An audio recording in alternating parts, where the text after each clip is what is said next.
Ladies and gentlemen, welcome back to utter hell. Okay. Oh, shit. Hello. I probably have to bleep that. Regardless, hi. Today we are going to once again talking about the Devastator. Now, I have actually got through the entire campaign, and things got a lot less shit for me when I actually did use the leveling up system. Essentially, I got everything to my current level, and it just breezed by. Not only that, but when you get to like level 30, it just becomes a lot easier because you actually can form some fabrication of a build. Does that mean it's going to save you entirely from instances where you're just like, what was I supposed to do? I can do nothing. What? What is happening? No, those instances will very much still happen occasionally. It feels bad, regardless. But I have noticed that it seems like I'm not sure if I'd say best, but one of the better end tier builds is, of course, going to be, weirdly enough, the Devastator becoming a glorified, full-fledged caster, and not much of anything else.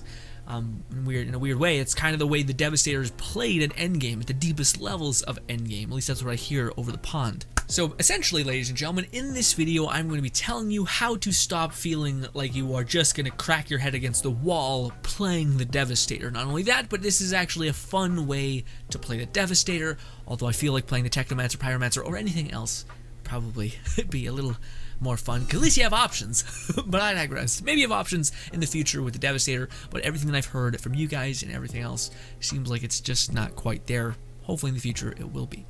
I digress. Ladies and gentlemen, this is the build that we're basically going with. We're just pumping ourselves full of cooldown and bleed effects, as well as having the ability to actually amplify anomaly damage when I use certain abilities. That's kind of nice. Our close range stat is increased by a lot, so it's not even close range anymore. It's kind of like mid-range. Firepower scales off of our anomaly power. Fantastic. More bleeds and just general anomaly power bumps. And then we got this one, which is any enemy that's affected by a bleed, 25% of that damage of the bleed is going to be returned to me as health. Then we have stuff like this. Increases the armor bonus 40% of your anomaly damage. So this is all just like, if we can get as much anomaly power scaling as possible, we're going to get a decent amount of we're going to get a lot of damage from our abilities. Awesome. We're going to get a lot of armor from our abilities, and we're going to get a decent amount of firepower from our anomaly power. Awesome. We have more bleed. We also have this one, which is any sort of like damaged type of utility ability will have a 50% damage increase. Fantastic. All the abilities affected there. Fantastic. Try to use those abilities if you can. So with that being said, now what do you need to prioritize when you're going for things? Well, we kind of mentioned this in the video that I just made. I'm not sure when this will be uploaded, but essentially there is basically stat priority if you are going to go down a certain route, and they're kind of obvious, which is a good thing, because it could get complicated real fast if it wasn't. But say if you're in my position, which we have an incredible value for anomaly power. That is something that's going to scale up everything. So with that being said, we're going to want to find anomaly power in our armor. Now, why we want to do that is because it's just going to increase our overall damage, but also when we get to endgame and when we start breaking down many parts like chest pieces, guns, whatever, we're going to be able to throw that in here and then raise attributes. And these shards are basically, whenever we break down anything that's anomaly power, we're going to get shards in anomaly power and allow ourselves to amplify anomaly power. And this one jumps a pretty decent amount, almost 100. It takes a jump in, which is huge for anomaly power. So, and this can level up a whole bunch of times. So the point I'm trying to make is that is fantastic. Okay, so full stop. Essentially, the best stat priority is anomaly power, cooldown reduction, and status. Not close range damage. I thought it might be. I'm annoyed. It's not. Status damage is what we're going to be looking for. The reason why is because status damage is bleed chance, and nothing else scales with that. So, for instance, or a lot of things scale with that. What doesn't scale is the close range damage, which we have on our headpiece here. Close range damage scales off of weapon death. See, bonus weapon damage dealt to enemies within a 14 meter radius of you. Weapon damage. We're not really going to be doing a shit ton of weapon damage, but what we are going to be doing, hopefully a lot of, is status damage. So if we go to status, it says increase the damage of burn, toxic, bleed, and increases the freeze and ash and vulnerability and all these weakened stats, which is great. And if we can get this higher and higher and higher, that's just going to be fantastic. But also, it starts at 20% on most items. So you're going to be able to get to a very high amount of status chance without even putting any points in there, which is awesome. Now, of course, the other thing that I kind of just breezed right across is cooldown reduction. Cooldown reduction is incredible and almost 100% necessary if you're going to play the Devastator, because it's just kind of a mess. We don't, like, at least in the way that you kind of have to play him, you need to constantly keep your abilities going. You need to constantly keep Impale up. If Impale's not up, then you're not getting healed. Either that or the, like, wave suck ability, whatever you want to call it. It's just kind of going to be a nightmare if you don't do things like that. Or at least that's what I found. Again, that is the priority if you are playing the Devastator in the casting role, which seems like the only build that's able to survive at endgame. Cool? Does that make sense? I hope it does.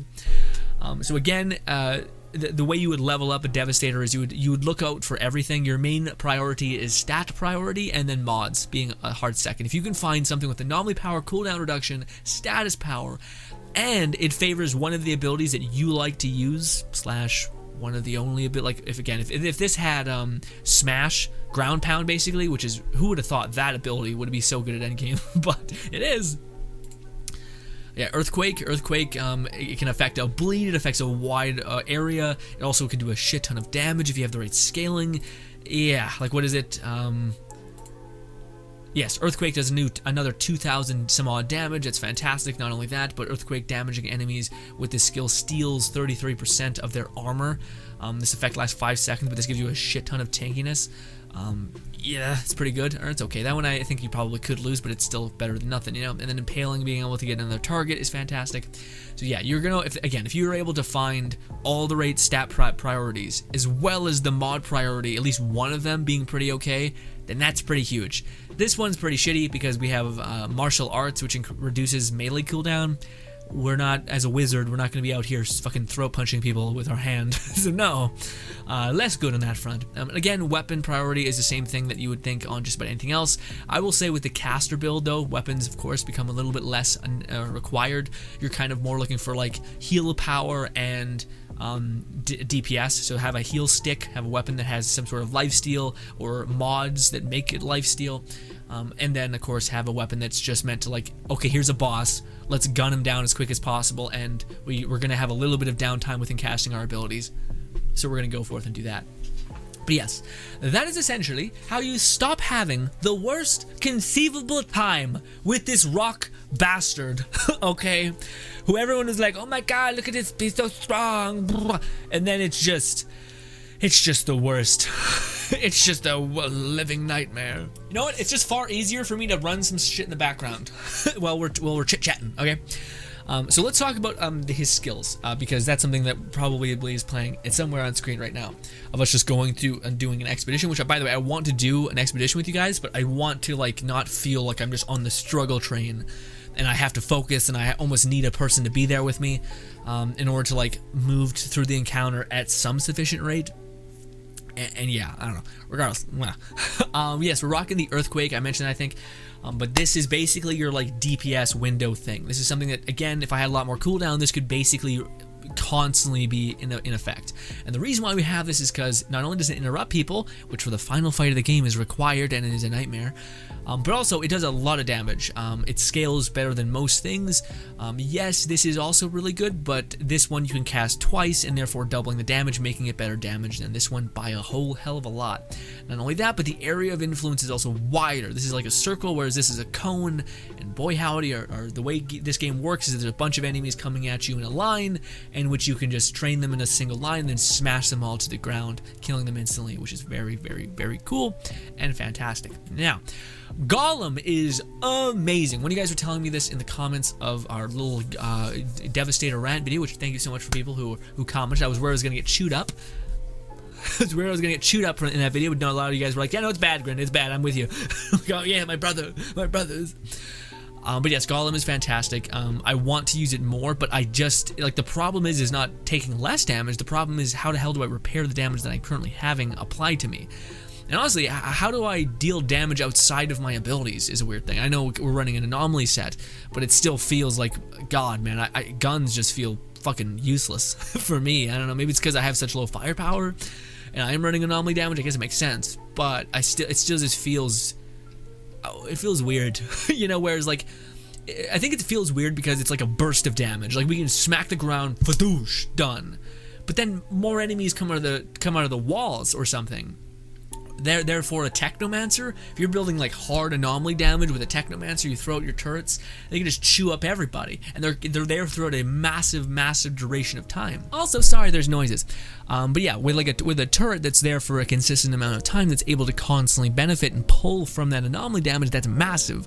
Whereas this, yes, you have a good bit of burst damage, but then it's done, and therefore like, there's a huge problem there.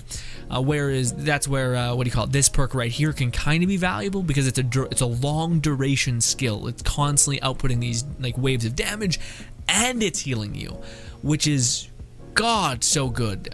Anyways, so yes, by the way, this is fantastic. If you happen to have the ability to cast this twice, then yes, just use this over to some extent Earthquake, because it can kind of give you an immune stat as well. But I'm not sure if it can actually apply a bleed, which is why you might want to run both this ability and this ability just to constantly output damage. Now, you'd be probably running some sort of bleed setup with that, hopefully, because Impale is also fantastic. We're not even going to talk about it, dude. We will.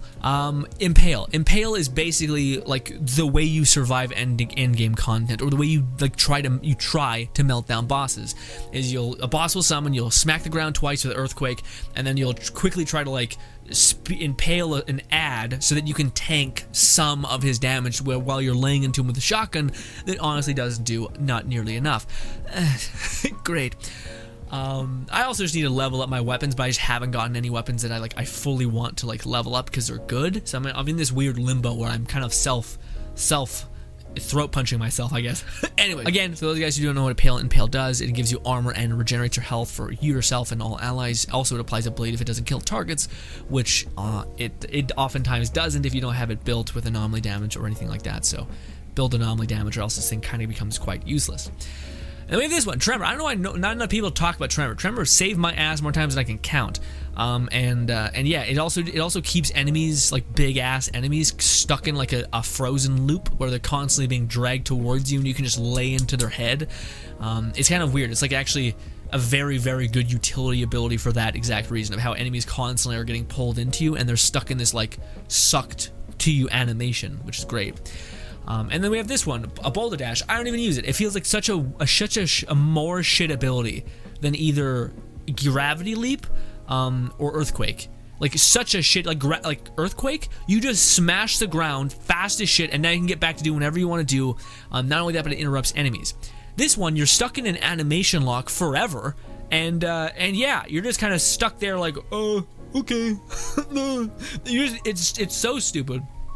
And also, it's very finicky. Like you're stuck in an animation. The amount of times you'll like clip and you won't actually go through enemies, and you're just like, why am I using this? What is happening? Also, why are so many of his same abilities the identical same? This, a Gravity Leap and Earthquake are identical, are almost the identical thing. Jesus, it's like one has different variations of AOE. I don't know. And then there's this one, Endless Mass. I thought this one was gonna be fucking sick. It is fucking fine. It's just, it can apply a bleed, and I don't know. It says that it's supposed to like suck people into an area. I don't find it does that at all. Maybe it's just because you're constantly fighting big ass enemies, so you're kind of just like, what the fuck does this matter when I'm fighting ads, which are already the easiest thing to take down anyway? It's when you're going into the deserts and you're fighting those fuckers who are huge and can put up shields. This does nothing, fucking nothing. So it's just like, what's the point of any of his abilities? I'm sorry, this video is supposed to be like, you can play the Devastator and be victorious, which you guys are seeing gameplay in the background, which very much speaks to that. But it doesn't mean it's optimal, fun, or even fair, frankly. But I don't know. Again, the one thing that does make all of this janky abilities flow in some extent is anomaly power. Now, also, one of you fantastic people did tell me why Reflect became so shit so fast. Essentially, Reflect has so many things that you need to have in the right alignment in order to profit off of. One of those things is anomaly power. So apparently, Reflect works as it's on a cap based on your anomaly power. So if you have a lot of anomaly power, you're able to suck in more damage and throw it back at the enemies, correct? But also, there's a resistance factor to it with elites. So it doesn't really work with captains or like big ass enemies, bosses. It kind of just becomes redundant really fast with them. But then also, it has such a high requirement because you need to have a specific bunch of enemies shooting you in the face, and then you need to have anomaly power, and even with all those things in line, you still don't get to one-shot fucking obliterate captains, which is the whole point of the skill. Hey, I'm able to outpace you, basically. Give me as much damage as you can take, I can manage it, and I can throw it back at like 1 or 2 enemies and get them killed, even though every other second enemies spew out of the ground, so it doesn't even matter that you're able to get this mass wipe. It would be so much better to have a turret that's up for a greatly long time, just constantly sitting there, being effective, sucking out the anomaly power that you're pumping into him, or gun damage that you're pumping into, whatever it scales off of. All in all, ladies and gentlemen, yes, the Devastator you can play 100%. From everything I hear from endgame players, no, firepower doesn't seem exactly to be the way. Armor seems to be viable to some extent. Health also seems to be good. Again, because my problem was, there's like 2 problems with the Devastator. How do I keep myself healed, and how do I consistently deal damage? Whereas the other characters seemingly don't have this problem as much. But ladies and gentlemen, I digress. Thank you so much for your time. That is the Devastator, still a janky mess. I hope that they recalibrate things. They did fucking nerf the Trickster, which is not what anybody wanted.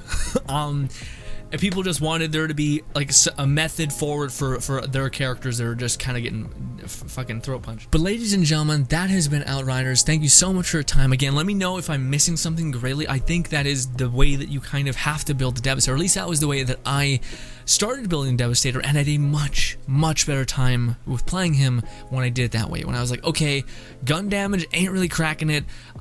Weirdly enough, anomaly power, the way it scales up kind of everything in a way, it feels like the only path forward. And again, if you understand how modding works, it's actually not the highest thing to like bet on. It's not like a big ask, but it is kind of the only ask, which is kind of sad. You wish there was multiple ways to build a character. But anyways, I digress. Ladies and gentlemen, thank you so much for your time. Hope you guys do enjoy the rest of your day, and goodbye.